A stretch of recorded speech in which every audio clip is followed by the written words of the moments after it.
Hello and welcome to the Duquesne Sports Pregame Show. I'm Jack Morgan, alongside me Dylan Pfister.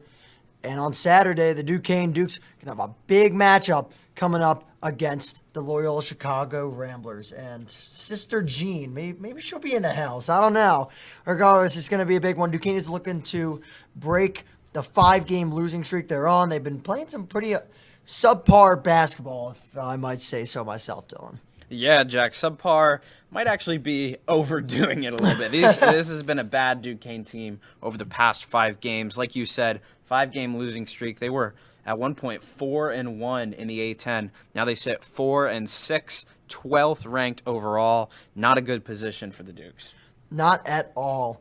First-year head coach Drew Joyce trying to rewrite the ship here.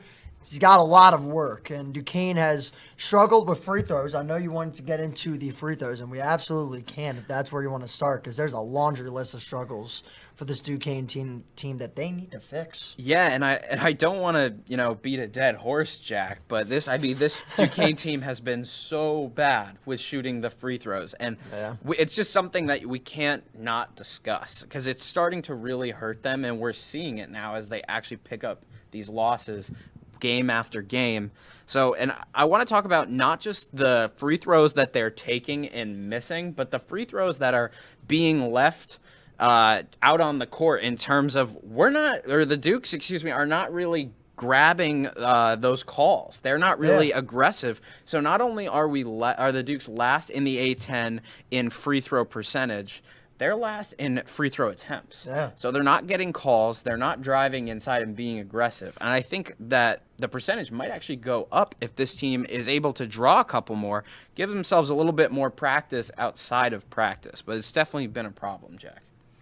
On the other hand, Loyola Chicago has had a bit of a bumpy, pretty turbulent start to conference play. They are 5-4. However, they have won 2 straight. They beat St. Joe's and St. Bonaventure at home. So they're looking pretty good, but they're going on the road against a Duquesne team that's hungry for a win. Overall, they are 2-3 on the road this year. The Ramblers are. So both teams, like Duquesne also has only played 6 road games. They haven't played a lot of road games. So bit of unfamiliar chartered area for the Loyola Chicago Ramblers, but they got some good weapons. They certainly do. And beside the weapons, this is going to be a very defensive game. Loyola Chicago's ranked 6th. They allow 68 points per game. Duquesne's ranked 4th.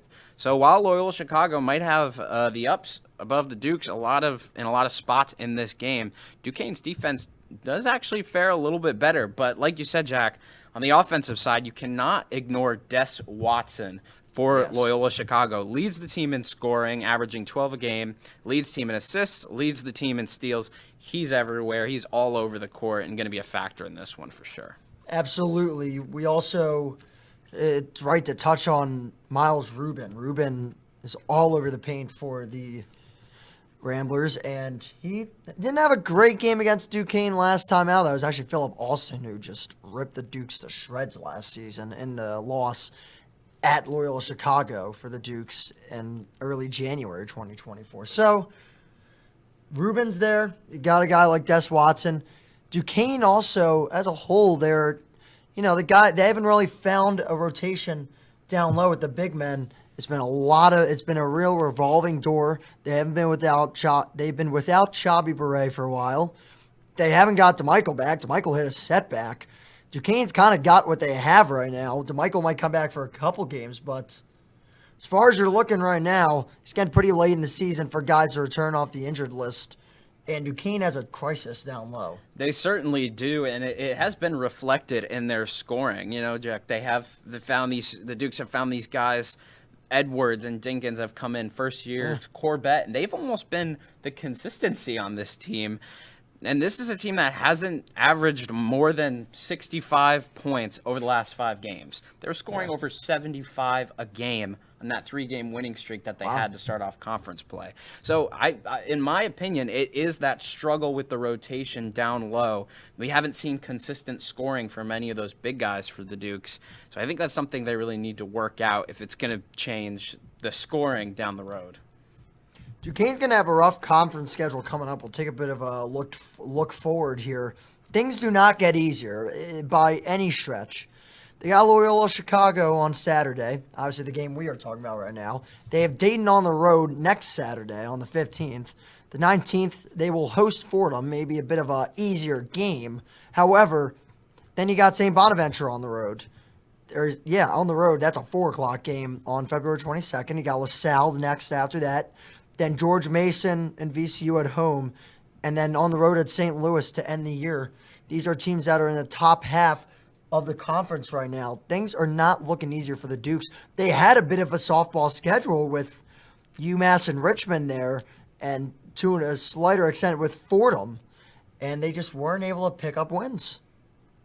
This is a Duquesne team, like you said, Jack. They've really found themselves in a hole now, a hole that they found themselves in last season, but a little bit earlier in the year. They kind of had some time to turn that around. They're definitely in a deep place right now in this schedule, like you said, where they're going to need to win some big games to turn this season around. Absolutely. So we're going to get to our players to watch here in this one. And for Duquesne, they need someone to step up and win this game and get some buckets down the stretch. Who's that going to be? I think for the Dukes, it's going to be Cam Crawford. He was a little quiet the last couple games.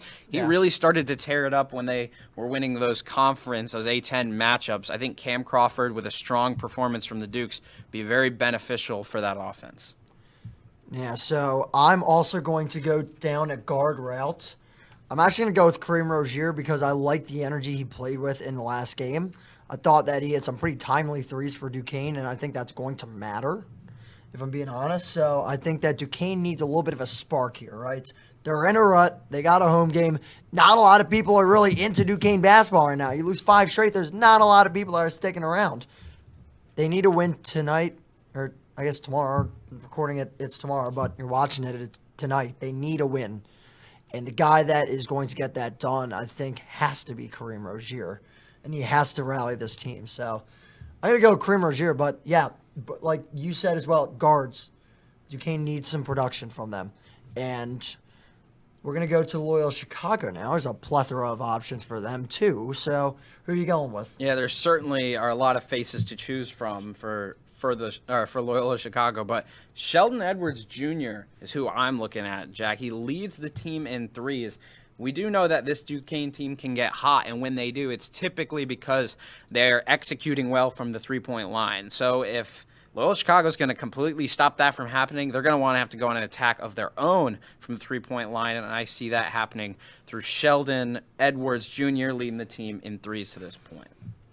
I'm going to go with Miles Rubin. Miles Rubin, former member of the, well, not former, but member of the 2023-24 All-Atlantic 10 defensive team. So he is a defensive weapon. And Dylan pointed out before we started the show, the blocks. He gets a lot of blocks. He also can produce in the points per game category. In fact, this year, he is averaging a little under 9 a game, which for a big guy like him, who is pretty defensive minded, that's pretty good. He's had 3 blocks, exactly 3 blocks in his last 3 games. George Mason had 3 blocks against St. Joe's. And then at home against St. Bonaventure, he had 3 blocks and 15 points. He's on a bit of a tear right now. He's playing some good basketball, and I think Duquesne is going to have to watch out for him because he can cause problems for the Dukes down low. Yeah, we talk about those big guy struggles for the Dukes, Jack. Like you said, Miles Rubin, he's got 30 more blocks on his team than the next guy. It all runs through him defensively. Duquesne's going to want to stop Miles Rubin for sure. Definitely a guy you would try and stop first. And we're going to get to our game picks here. Duquesne's lost 5 straight. Loyola Chicago has won 2 straight. Who continues or ends their streak tonight? As much as it would be great to watch the Dukes finally snap that streak and start winning a little bit, I don't think it's going to happen for them. I haven't seen enough of a spark in these past couple losses. I think they're sad losses, unfortunately, for the Dukes. Only 1 lead change. It's rough to put it that way. But they went down against Richmond, and they didn't get back up on the scoreboard once. They were down the whole game. I haven't seen a lot of fight from the Dukes in the past couple weeks, so I'm going to go with Loyola Chicago. I think they're going to win 70-60. Oof, that would be a rough loss for Duquesne. Anyways, I think Duquesne is going to lose this one, unfortunately. I just don't think, like Dylan said, there's just not a lot going right for this team and not a lot going on energy-wise. I don't think there's enough. And I think that Loyola Chicago is a good basketball team. I think they're going to come through and get the win.